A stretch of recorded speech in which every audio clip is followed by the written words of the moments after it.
Our next topic is independence. So previously we've been discussing conditional probability, which one way of understanding what this gives us is it's a way of building up probability models to say, well, if one part of the event or one part of the process depends upon some other process, then you can integrate that by conditional probabilities. There's very often a very convenient and very powerful assumption that you can make is that two statistical processes don't have anything to do with each other. And that is formalized by the notion of independence. So intuitively, two processes are independent, or two events are independent if knowledge about one event tells you nothing about the second event, or if knowledge about the first event provides no additional information about the second event. So here's a very, very common example. So I have two die, a red die and a yellow die and a black die. I'm going to roll the red die, the black die. I'm going to roll the yellow die. And now, I'm not going to show you the black die. I show you the yellow die. What does this tell you about the black die? Nothing. No knowledge of this part of the event, or this part of the experiment, tells you anything about the black die. So that's one explanation for why those two events are independent, because no matter what comes up on the yellow die, it has no bearing. Knowledge of that has no bearing upon what the probabilities for what came up on the black die are. Okay. Another example of this is going to be, I'm going to create a random process where I'm going to wait until tomorrow. Then I'm going to pull one card at random out of this deck. And I'm going to tell you what the value of that card is, and I'm going to tell you whether or not it's raining. So you have to imagine, fast forward to tomorrow. Okay, 5 of spades. What does that tell you about whether or not it's raining? It doesn't tell you anything. Conversely, if I did that experiment and I said, all right, I'm going to shuffle this deck, wait till tomorrow. I think I get better at shuffling by now. I'm going to see the card. I'm not going to tell you what it is. Okay, I'm not going to tell you what this card is, but it's sunny.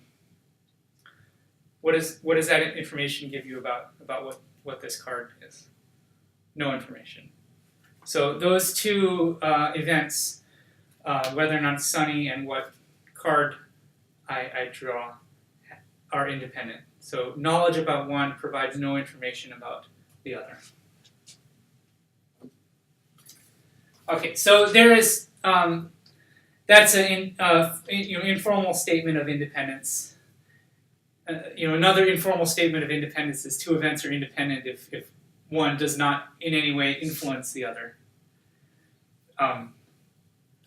But the most common mathematical statement of it is as follows. So let's say this. Events A and B are independent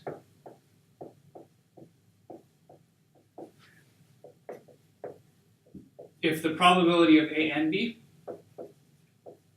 is just equal to the probability of A times the probability of B.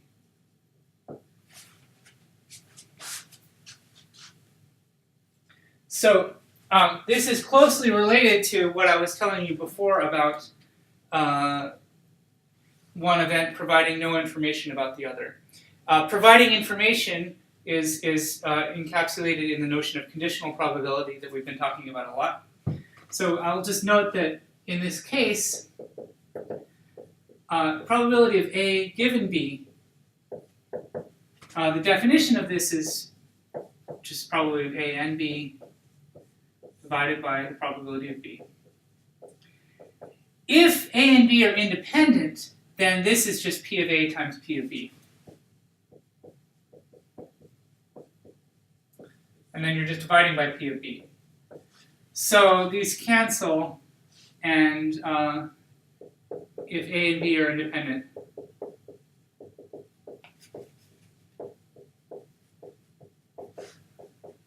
then probability of A conditioned on B is just equal to the probability of A. And similarly, you can run it the other way and say probability of B conditioned on A is just equal to the probability of B. So this is the statement that knowledge about A tells you nothing about whether or not B happened because of because they're independent.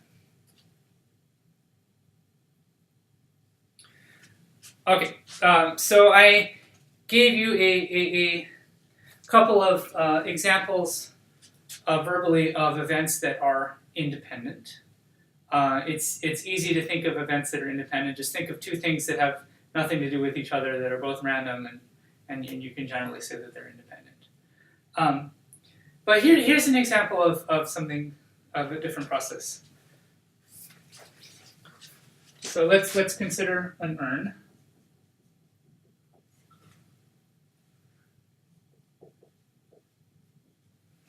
I'll use the urn. Use this one. I'm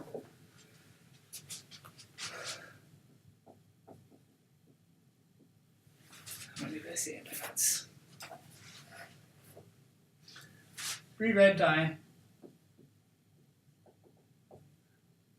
3 red dice. And 2 black dice.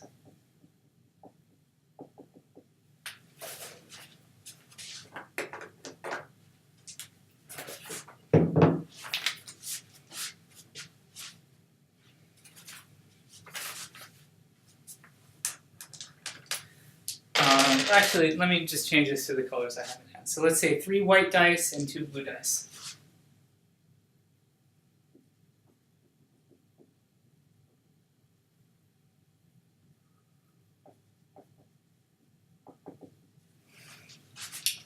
So I'm going to put these 3 white dice and these 2 blue dice into my urn of mathematics. Urn. And the process is I'm going to pull 2 subsequent die out of the urn. So that's 1. That's 2. Okay, so on this repetition of the experiment, I drew a blue and then a blue. I drew a white and then a blue. Okay, so I'm keeping track of which color comes first and which color comes second. Okay, so now let me consider these 2 events. Let A be the event that the first die is white, and B be the event the second die is blue.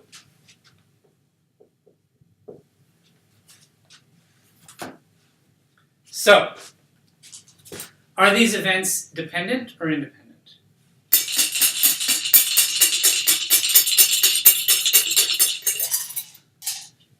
If I draw a die and it's white, does that give me any information about whether or not this next die that I draw will be blue or white? It does. Because if it's white, then I know that I have 2 white die and 2 blue die in here, and so I have a 50-50 chance of getting a blue die. If I happen to draw a blue die first, does knowledge that the first die I drew is blue, basically that A did not occur, does that tell me anything about the likelihood that I'll get a blue die on the second draw? Yes, of course, because if blue die was drawn, then I know after I've drawn the first die that I have 3 white die and 1 blue die. So intuitively, we can say that these are not independent. Because knowledge of A should inform the probability of B.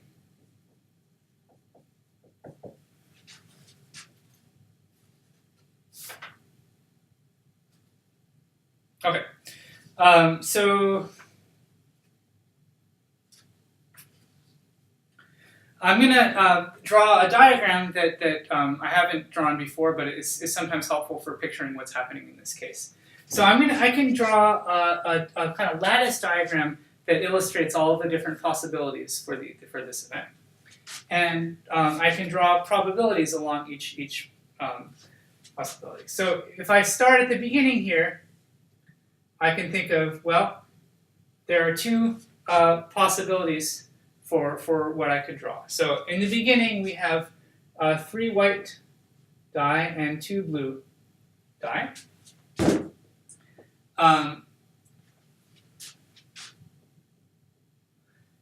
And I can think, okay, if I go along here and I draw a white die,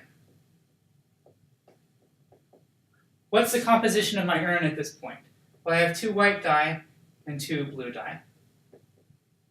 If I draw a blue die, I can follow and say, what's the composition of the urn at this point? I have 3 white die and 1 blue die.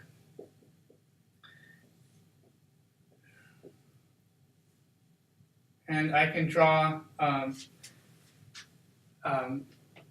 more levels of this lattice decomposition to illustrate the different possibilities at this point. So okay, so let's say this is I draw white, and this is I draw blue. This is I draw white. This is I draw blue. If I do this at this point, I have 1 white and 2 blue. Here I have 2 white and 1 blue. Here I would have 2 white and 1 blue, and here I would have 3 white and no blue die in that. So I can figure out what the probability of taking each of these steps is fairly easily. So if I'm here, I have 3 white and 2 blue die. What's the probability that I draw a white? It's going to be 3 out of 5. The probability that I take this step is 2 out of 5. If I'm here, I have a 1 in 2 chance of going either direction, because there are 2 white and 2 blue. Here I have a 3/4 chance of drawing a blue die and a 1/4 chance of drawing, or 3/4 chance of drawing a white die and a 1/4 chance of drawing a blue die. So this is a way of basically writing down many of these conditional probabilities in an organized fashion. All right, so I said that by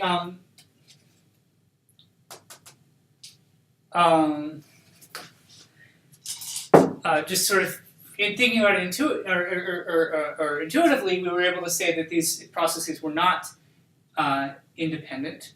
But I would like to show you that, in fact, it directly violates the definition of independence. So to do this, this also provides additional practice in calculating probabilities. So it serves 2 purposes. So I want to compute probability of A and B, and I want to compute the probability of A and compute the probability of B, and see whether or not their product is equal to the probability of A and B. So, all right, what's the probability of A? This is pretty easy. So A is the event, the first die is white. So it's just this. We directly have it as 3/5.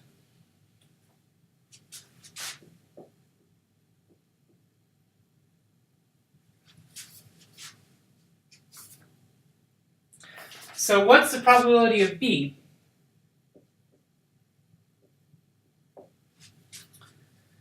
Well, probability of B is to say we want is that the second die choice is blue.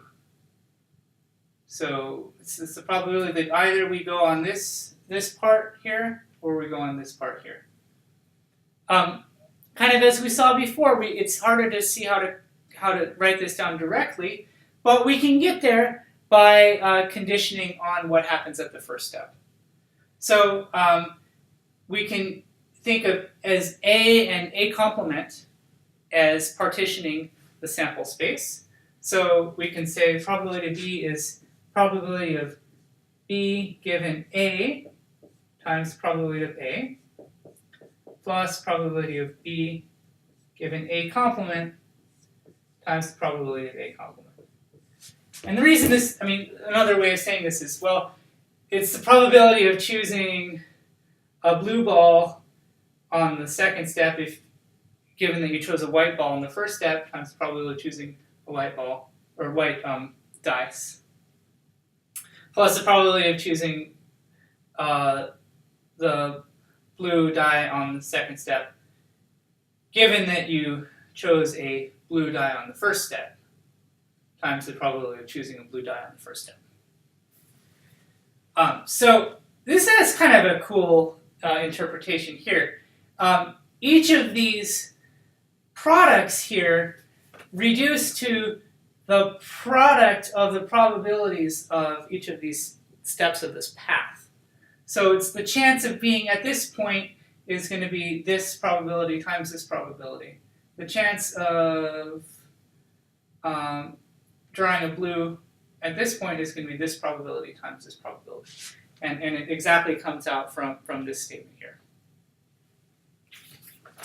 So probability of B given A is, so A's first die is white, then we draw blue, so that's 1/2. Probability of drawing a white die in the first place is 3/5. Probability of B given A complement, we're in this situation. Given A complement means given that we drew a blue on the first step, so that's 1/4 times 2/5. So this is 3 plus 2 is 5 over 20. That's the probability of B.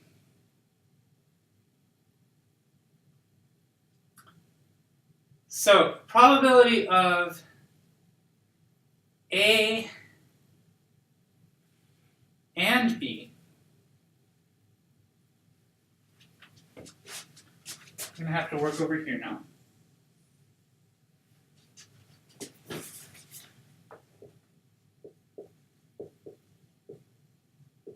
We can write this as probability of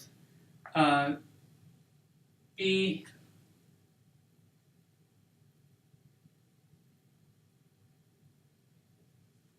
given A times the probability of A. So that's the probability that we drew a white ball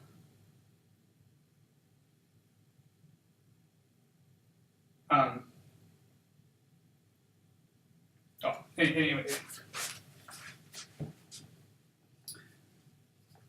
So this we have the pieces up there, and so this is just 1/2 times 3/5.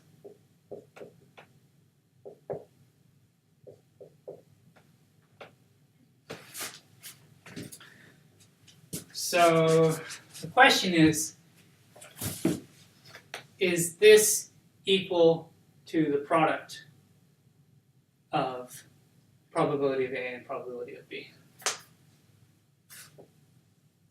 And the answer is, well, probability of A times the probability of B, 3/5 times 5 over 20. So this is 15 over 100. Whereas the probability of A and B is 3 over 10, which would be 30 over 100. So So this is not equal to 3/10. So we've directly shown here that the probability is not equal to, the probability of A and B is not equal to the probability of A times the probability of B. So they're not independent.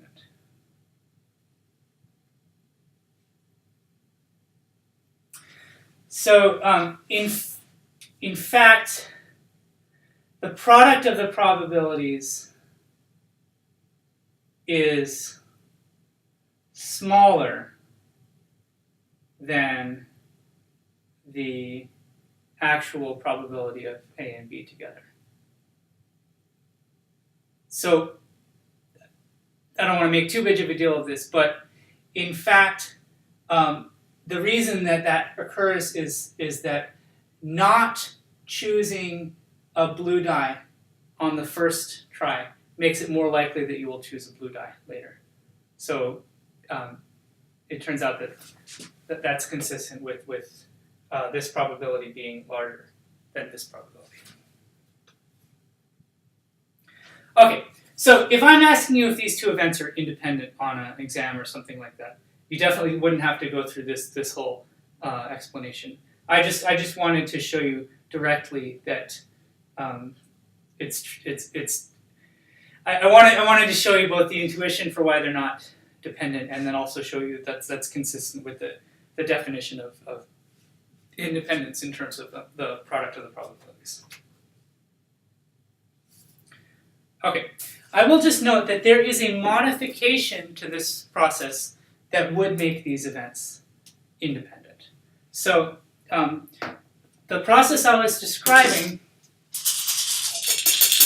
where we take one die, put it aside, and then take another die, has the property that knowledge about the first draw tells you about knowledge of the second draw. And the reason is you change the composition of the urn in each step. So that is this is sampling without replacement.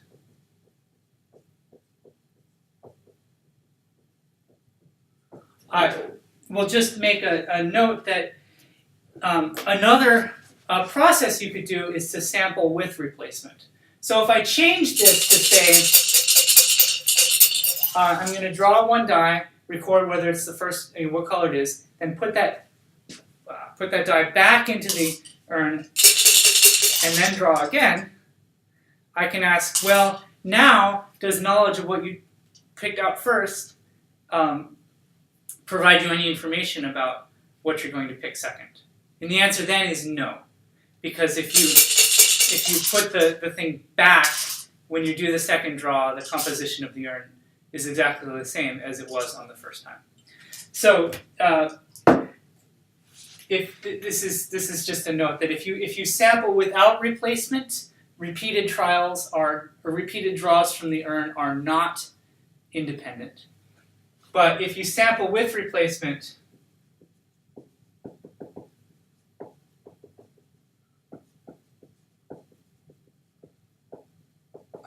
subsequent draws are independent.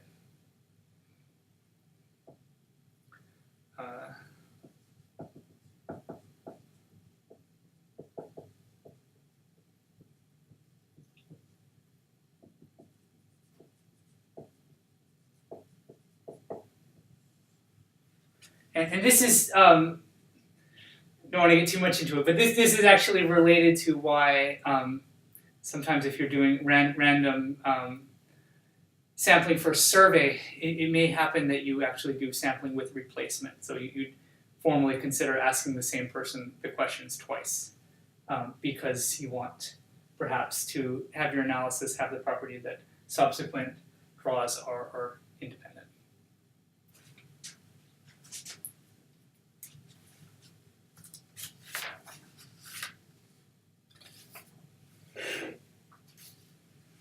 Okay, I'm going to discuss next how we define independence for multiple events.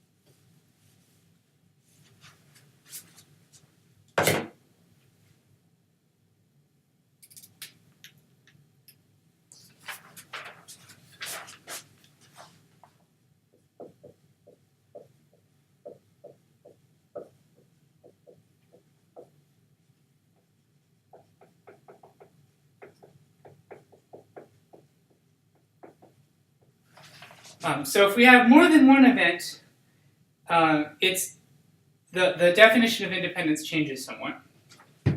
So if we have events, we say the following. If I have A1 through AN,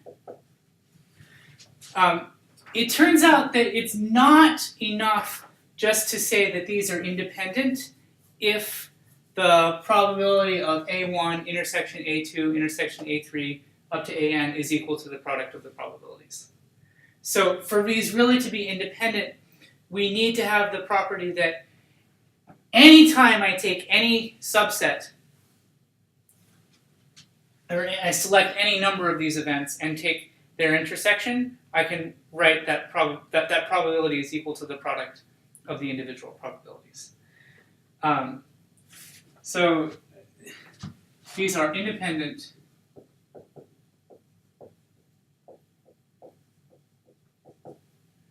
if, and this is a little bit funny how I'm going to write it, for any numbers I1, I2, I3, so on, up to Ik, that are less than or equal to n. Anytime I pick any of these, that the probability of AI1 intersection AI2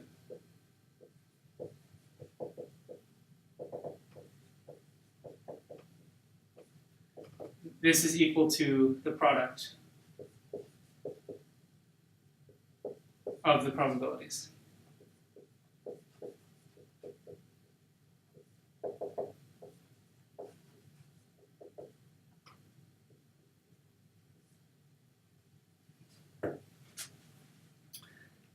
So, and I should note that these are not allowed to be equal to each other. So J is not equal to IL, or K not equal to L. So this is just a little bit obnoxious to write down the definition. But basically the idea is if I had like 5 sets, they're independent if anytime I pick any of those, any collection out of those, and I ask what's the probability of their intersection, they factor.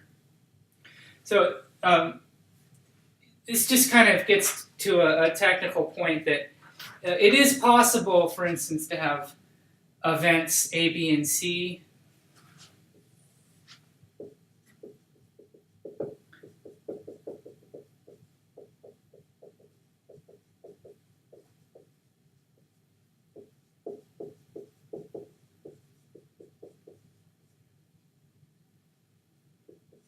that satisfy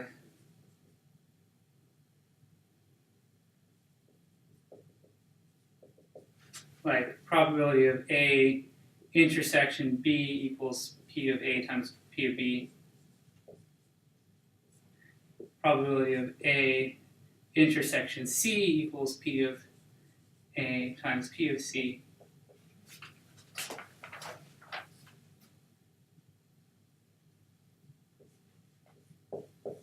And probability of B intersection C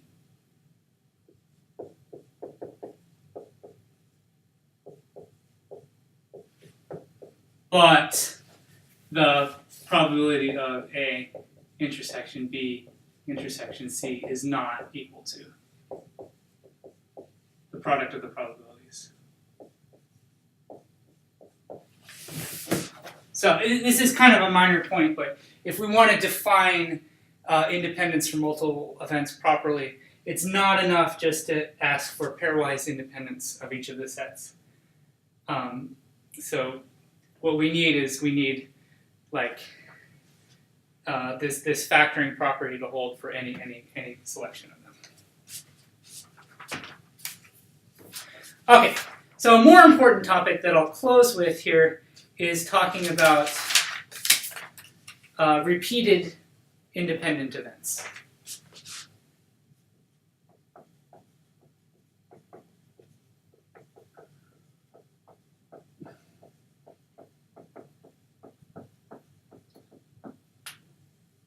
So a very commonly used assumption when we're analyzing some system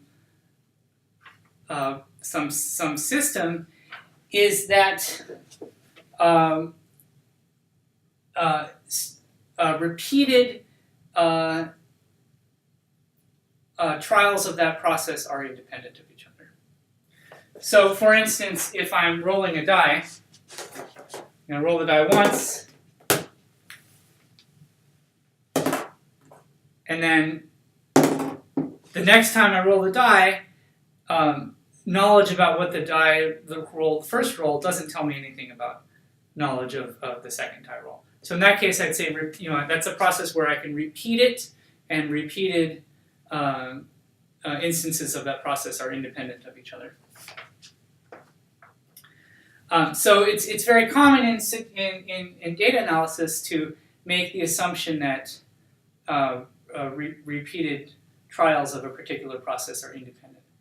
I should warn you that sometimes this assumption is wrong.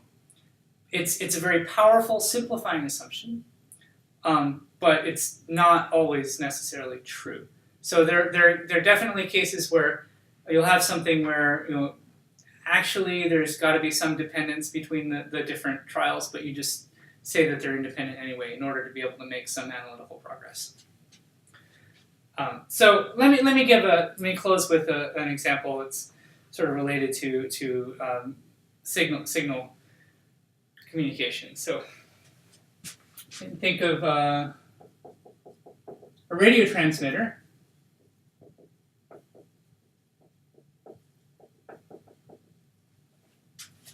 Sends messages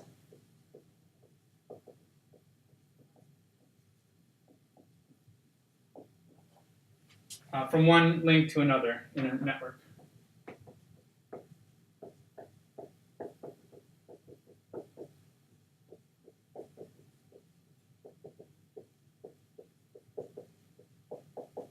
So I'm imagining you have someplace here, a little radio tower. Someplace over here you have a receiver, and you're sending a stream of bits from this place to this place. So there's possibility of noise because it's the real world.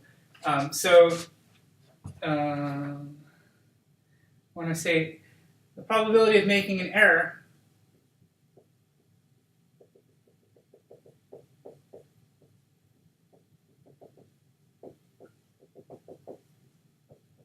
is 10 to the minus 5. So there's a 1 in 10,000 chance that this will send like a message 001, and over here it will be received as 000. So in this case, I'd say this bit got flipped from here to here, so that is a bit error. As well, if I had a 0 over here that was sent as a 0 but received as a 1 over here, that would be a bit error. So I could ask the following question: what's the probability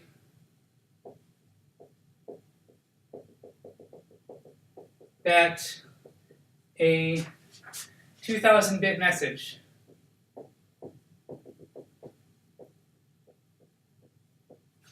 so you're sending email to your mom saying, "Hi mom, everything's fine," and that it gets encoded into 2,000 bits that's sent over this radio network. And I'm asking, what's the probability that this message is sent without any errors?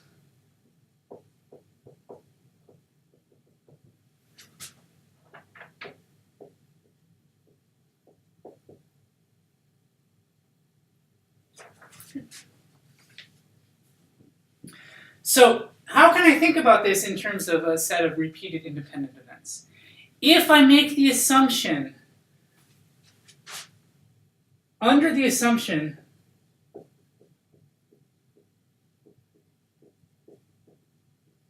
that bit errors are independent,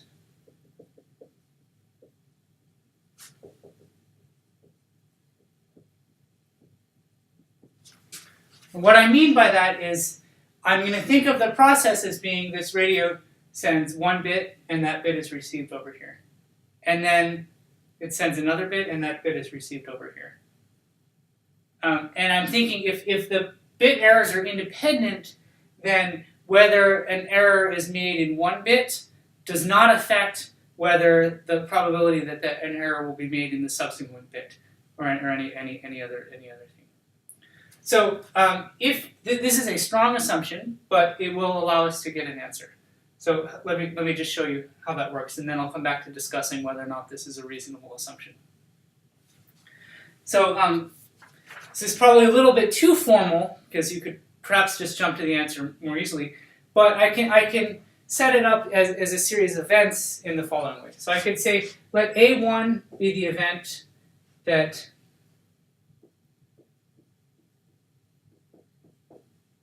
that bit 1 has an error. And similarly, A2 be the event that bit 2 has an error. So I have a series now of 2,000 events.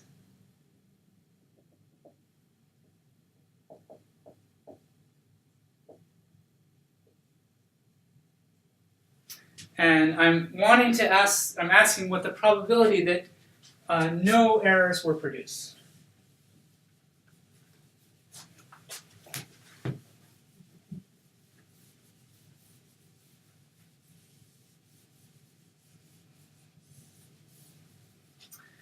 I can figure this out in the following way. If no errors are produced, that's the same as saying there was no error in the first bit, and there was no error in the second bit, and there was no error in the third bit, and no error in the fourth bit, and so on. So another description of the event I want is the probability that there are no errors.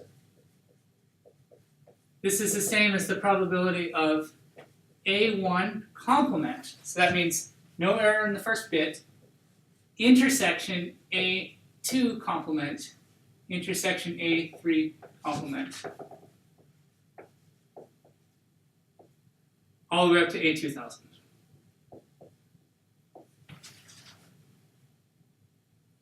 So we're trying to find the probability of that set that's the event where the intersection of all of these sets. So this may be a funny way of thinking about it for you, but it may be a little bit too formal to introduce the set theory here, but it's good to start seeing how to think about these in terms of probability function of sets. So now we can apply the independence assumption, because if these events are independent, I didn't prove this, but it's true that their complements are also independent, and so this will factor. So this is probability of A1 complement times the probability of A2 complement, so on.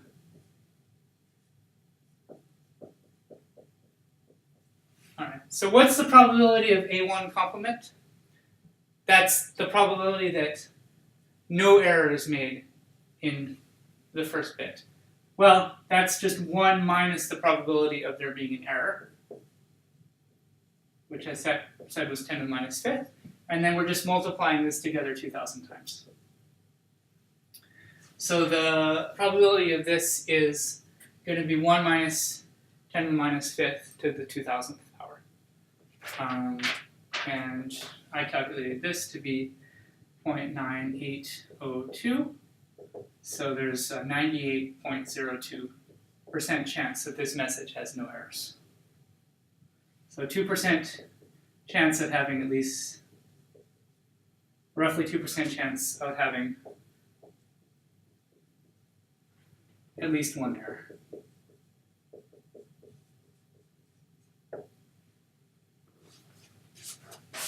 Okay. Finally, since you're engineering students and may actually potentially see this sort of thing later, this independence assumption is very convenient for computing these probabilities. It's actually not physically a particularly good model for transmission of bits, because errors are often have a very bursty character. where you don't tend to see errors distributed uniformly across the bit stream, but rather you tend to have bursts of large numbers of errors. So this could be due to, like, if there's a change in the weather condition, or like if there's this bolt of lightning or something, or some transient event that changes the properties of transmission of radio waves, you might see a whole stream of errors. But it's still a useful example of the mathematics.